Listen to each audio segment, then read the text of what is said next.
नमस्कार, मैं प्रदीप कुमार और आप देख रहे हैं राष्ट्रीय सुपरफास्ट टाइम्स न्यूज़ चैनल। और आपको बता दें कि जब से कोरोना की जो महामारी गई है, उसके बाद कई ऐसी जो बीमारियां हैं वो जो वातावरण में नज़र आई, किसी को फंगस हुए। और आज का जो इन्वायरमेंट है उसको अगर हम देखते हैं तो लोगों को स्किन से संबंधित जो है समस्याएं नज़र आ रही है। और बहुत ज़्यादा लोग असमंजस में रहते हैं कि इस समस्या से कैसे निजात पाया जाए। और जो अप्रशिक्षित जो डॉक्टर होते हैं, जो जिनके पास डिग्रियां नहीं होती है, उनके पास जो लोग जाते हैं और जो इलाज अच्छी तरह से नहीं मिल पाने की वजह से और भी जो गंभीर समस्या वो हो जाती है।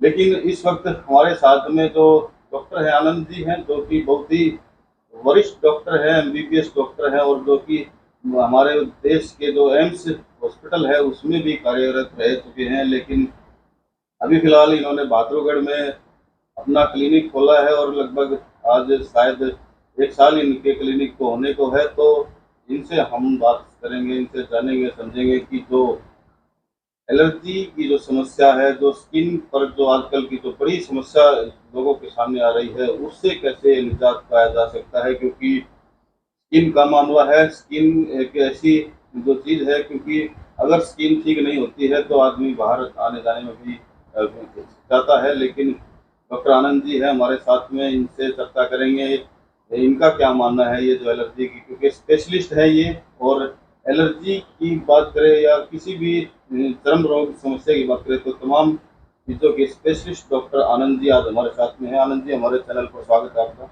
नमस्कार दोस्तों। मैं जस्ट एक थोड़ा सा आपका इंट्रोडक्शन देते हुए बताना चाहूँगा। मेरा नाम डॉक्टर आनंद है। मैंने अपनी एमबीबीएस पीजीआई रोहतक और अमृतसर से पोस्ट ग्रेजुएशन करने के बाद 3 साल मैं एम्स न्यू दिल्ली में कार्यरत रहा हूँ। उस तत्पश्चात मैंने 2 साल सिविल हॉस्पिटल बहादुरगढ़ में अपनी सेवाएं दी। उसके पश्चात मैंने अपना क्लिनिक स्टार्ट किया है। चूँकि चर्म रोग एक ऐसा रोग है जिसके अंदर मरीज को एक दिक्कत से सबसे ज़्यादा क्या होती है, सर डॉक्टर साहब ख़ारिश बहुत होती है, ख़ारिश बहुत होती है। हम लोग चर्म रोगों के लिए सबसे ज़्यादा या तो केमिस्ट पे रिलाई करते हैं या आसपास के डॉक्टर से ट्रीटमेंट लेके खुश हो जाते हैं। लेकिन बहुत सारे चर्म रोगों के अंदर हम केमिस्ट के पास जाते हैं और वो हर चर्म रोग में एक ही क्रीम दे देता है। तो इसका मतलब ये नहीं है कि हर चर्म रोग की दवाई एक ही क्रीम है। तो सबसे पहले तो आप लोगों से ये निवेदन है कि जब भी कोई चर्म रोग हो तो आप अपने नज़दीकी चर्म रोग विशेषज्ञ से मिलें, उस बीमारी का पता लगाएं और प्रॉपर इलाज करवाएं। नहीं तो क्या होगा, वो बीमारी धीरे धीरे धीरे धीरे बढ़ती रहेगी, फिर हम लोगों से ठीक करना भी मुश्किल हो जाता है। क्योंकि अब मौसम मानसून का चल रहा है, बरसातों का चल रहा है। इन बरसातों के मौसम में कुछ चर्म रोग ऐसे हैं बहुत ही ज़्यादा प्राय मात्रा में मरीज मेरी ओपीडी में आ रहे हैं, जिसमें से एक चर्म रोग है, वो है फंगस, जिसे हम आम भाषा में दाद कहते हैं। अब दाद के लक्षण क्या होते हैं? दाद एक ऐसी बीमारी है जिसके अंदर आपके शरीर के ऊपर एक गोलाकार निशान बनता है जो बहुत ही लाल होता है, उसमें खुजली होती है।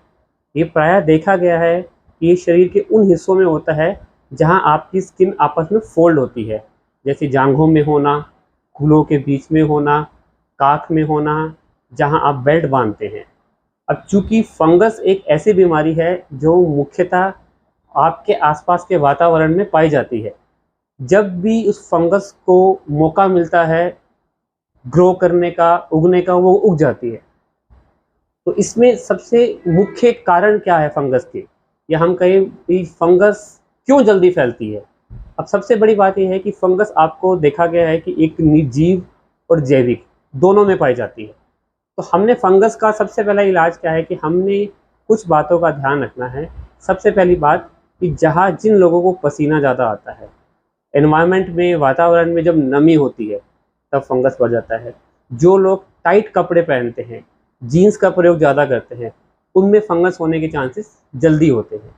कुछ लोग जिनकी इम्यूनिटी कमज़ोर होती है, डायबिटिक पेशेंट्स होते हैं, हाइपरटेंशन पेशेंट्स होते हैं, अस्थमेटिक पेशेंट्स होते हैं, या कुछ ऐसे लोग जो काम जिनका लेबोरियस, जो धूल मिट्टी का, मेहनत का, कड़े पसीने का काम ज़्यादा है, उनको फंगस होने के, दाद होने के ज़्यादा चांस होते हैं। अब क्योंकि दाद एक ऐसी बीमारी है जिसमें मरीज कभी मरता नहीं है, हाँ, पर परेशान ज़रूर रहता है कि सर खुजली हो रही है, खुजली हो रही है, मेरी खुजली ही ठीक नहीं हो रही। मेरे को 2 साल हो गए, मुझे 3 साल हो गए, डॉक्टर साहब मैं 10 साल से इलाज कर रहा हूँ, ठीक ही नहीं हो रही है। फंगस अगर आप एक चर्म रोग विशेषज्ञ से दिखा के, परामर्श करके, एक 2 से ढाई महीने का इसका एक कोर्स रहता है। आप उसका इलाज तरीके से करिए, साथ में कुछ बातों का ध्यान रखिए, जैसे कि कपड़े सूखे पहनिए, पसीने वाला जो एरिया होता है उसको एक साफ़ कॉटन के टॉवल से पोंछते रहिए, टाइट कपड़े ना पहने, अपना साबुन, अपना तौलिया अलग रखें और प्रॉपर लग के जो एक कोर्स बताया गया है वो दवाई खाएँ, तो बहुत से मरीजों में फंगस परमानेंटली चला जाता है। एक बात का खास ध्यान इसमें ये रखनी है कि फंगस के लिए हमें जो ओवर द काउंटर मीन्स, इसका मतलब ये है कि एक केमिस्ट के पास जाके आप एक दवाई, मैं नाम नहीं ले सकता क्योंकि कुछ दवाइयाँ कंपनी के हमारे असूलों के खिलाफ है, लेकिन जो एक दवाई वो हर चीज़ में देते हैं उसको ज़रूर अवॉइड करना चाहिए, क्योंकि वो स्टेरॉइड युक्त दवाइयाँ होती हैं। उससे क्या होता है, एक बार तो फंगस बिल्कुल ख़त्म हो जाता है, लेकिन जैसे आप छोड़ते हैं वो बढ़ के आता है। आप दवाई खाते रहेंगे, लगाते रहेंगे, लगाते रहेंगे, उसका नुकसान क्या होगा, धीरे धीरे धीरे धीरे वो फंगस नीचे फैलता जाएगा, फैलता जाएगा, फैलता जाएगा। जैसे आपने दवाई बंद करी वो निकल के बाहर आ गया। दूसरा, स्टेरॉइड क्रीम लगाने से आपकी चमड़ी पतली होनी शुरू होती है, स्टेरॉइड युक्त क्रीम लगाने से वहाँ की नसें दिखनी शुरू हो जाती हैं, और सबसे बड़ी बात क्या होती है, स्टेरॉइड युक्त क्रीम लगाने से हमारी चर्म रोग की दवाइयाँ काम करना बंद कर देती है, रेजिस्टेंस आ जाता है। तो इसलिए आप सबसे निवेदन है कि चर्म रोग के इलाज के लिए सावधानियाँ बरतिए, परहेज़ करिए, डॉक्टर से सलाह लीजिए और अपना कोर्स पूरा कीजिए। मोस्टली मैं कहूँगा कि बहुत सारे लोग अगर इन बातों का ध्यान रखेंगे तो फंगस उनको नहीं होगा।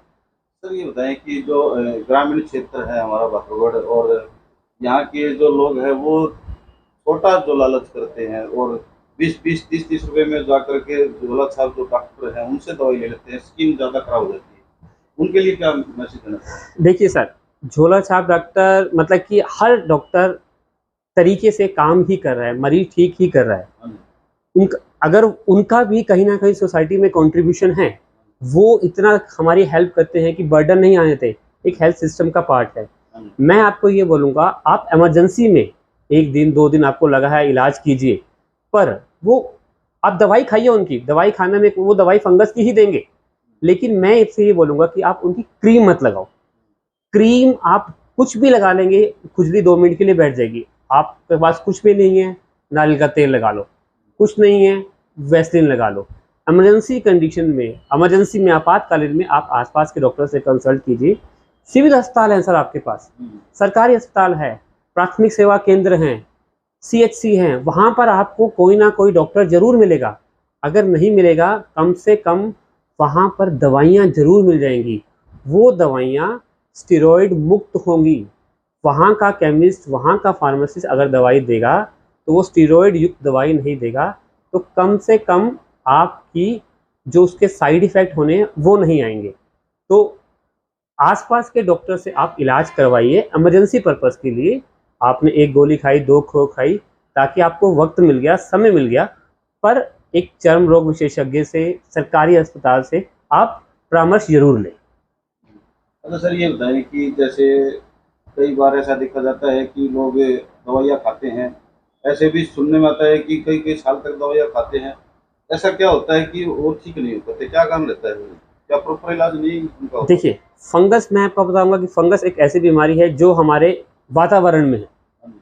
तो वो किसी खून में एलर्जी नहीं है आपकी, वो कोई ब्लड में एलर्जी नहीं है आपको। तो फंगस बार बार इसलिए उन लोगों को आता है, एक तो नमी हर साल आनी है, मानसून हर साल आना है, तो चांसेस है कि फंगस भी बार बार आएगा। अब कुछ लोग कहते हैं कि डॉक्टर साहब मैंने 10 साल दवाई खा रहा हूँ, 2 साल, 6 महीने, मानता हूँ मैं, बहुत लोगों के अंदर भी फंगस एक ऐसी बीमारी बन चुकी है जो लंबा टाइम ले रही है, लेकिन आपने एक क्वालिटी ऑफ मेडिसिन एक नियमित टाइम के लिए अगर खाई है तो बहुत ज़्यादा चांसेस ये हैं कि फंगस दोबारा नहीं आएगी। सो आपका ये चीज़ मैटर करती है, ये चीज़ बहुत ज़रूरी है कि आपने क्वालिटी ऑफ दवाई खाई कि नहीं खाई, और एक निर्धारित समय के लिए खाई कि नहीं खाई। हम अनमूनल ये देखा गया है कि अगर आप एक क्वालिटी ऑफ मेडिसिन 2-2.5 महीने खाएंगे तो बहुत ज़्यादा चांसेस है कि फंगस दोबारा नहीं आएगा। पर इसका मतलब ये नहीं है कि आप टाइट कपड़े पहनना शुरू कर दो, आप अपनी साफ सफाई का ध्यान ना रखो। ये परहेज़ तो आपको हर साल रखना पड़ेगा कि आपको कपड़े खुले पहनने हैं, आप अपनी इम्यूनिटी बढ़ाइए, विटामिन सी युक्त आहार लीजिए, नींबू, आंवला, संतरा, मौसमी, सूती अंडरगारमेंट्स डालिए, अपना साबुन, अपना तौलिया अलग रखिए। जितना हो सके, हम लोगों की एक बहुत आदत होती है, हम जैसे ही नहा के बाहर निकलते फटाफट कपड़े डालते हैं। उस चीज़ को अवॉइड करो, उस चीज़ का परहेज़ करो। सूखा, आप नहाए हैं, अच्छी तरह शरीर को पोंछो, साफ़ करो, सुखाओ, फिर कपड़े डालो।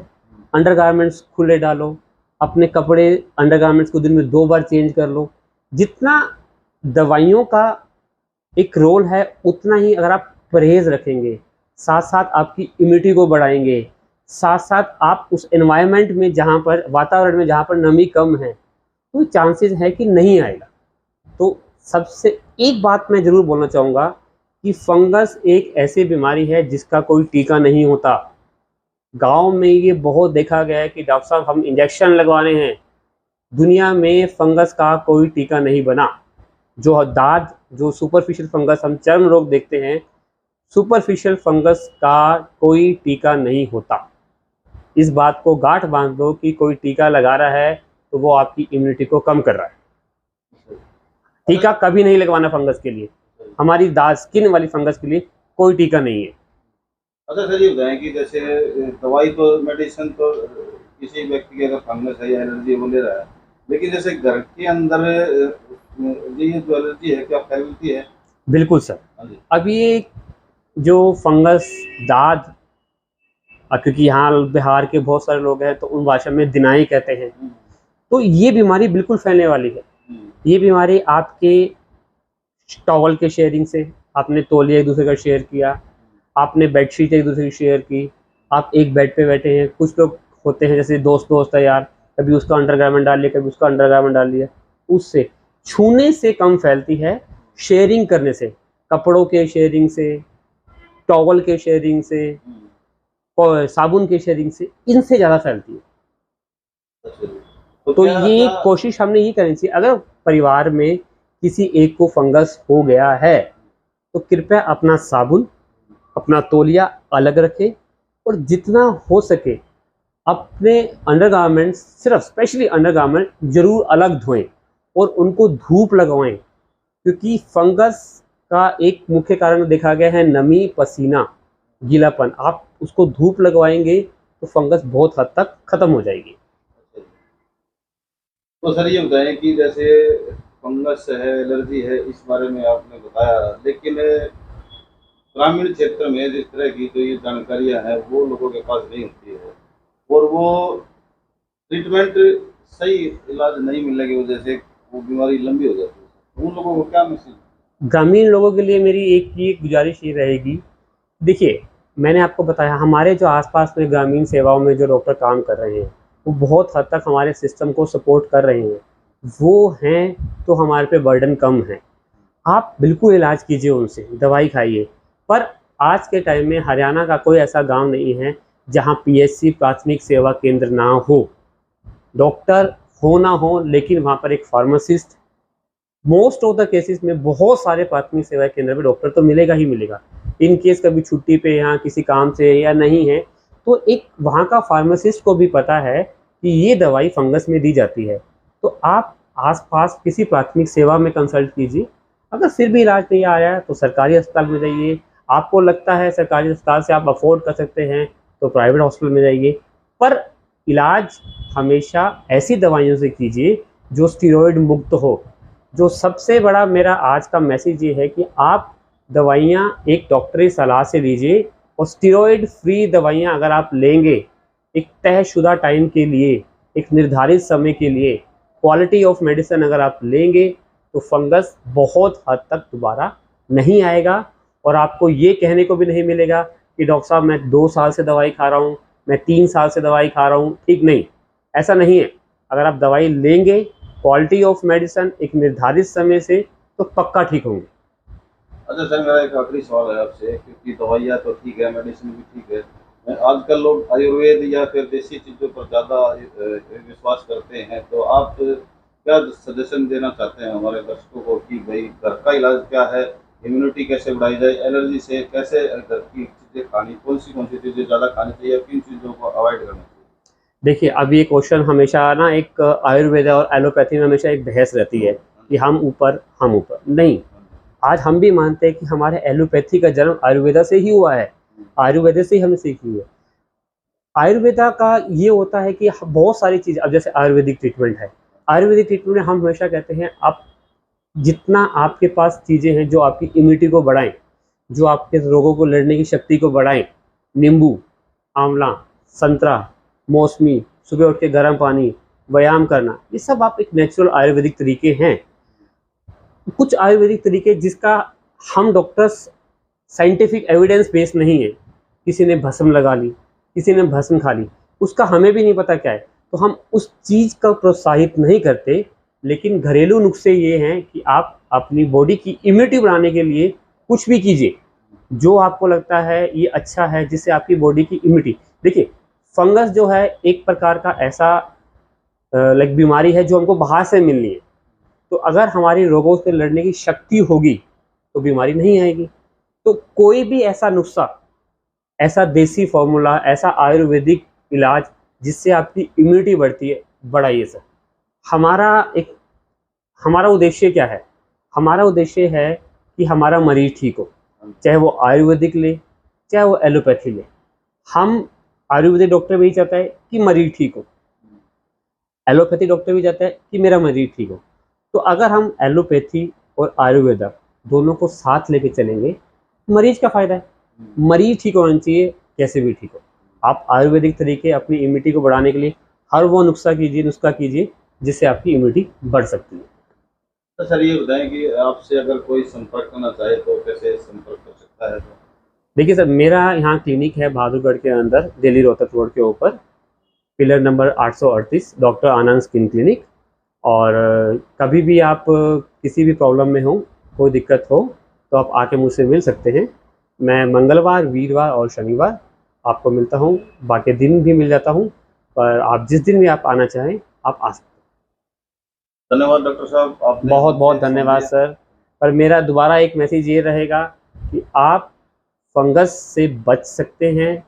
फंगस हर साल होगा, अब क्योंकि नमी मानसून हर साल आना है। आप बचिए, अपने आप को बचाइए, अपने परिवार को बचाइए। सिर्फ आप स्टेरॉइड मुक्त दवाइयों का उपयोग कीजिए। धन्यवाद। तो देखा आपने, डॉक्टर आनंद जी ने बताया कि किस तरह से जो है फंगस से बचा जा सकता है, एलर्जी से बचा जा सकता है, कैसे अपनी इम्यूनिटी को आप बढ़ा सकते हैं।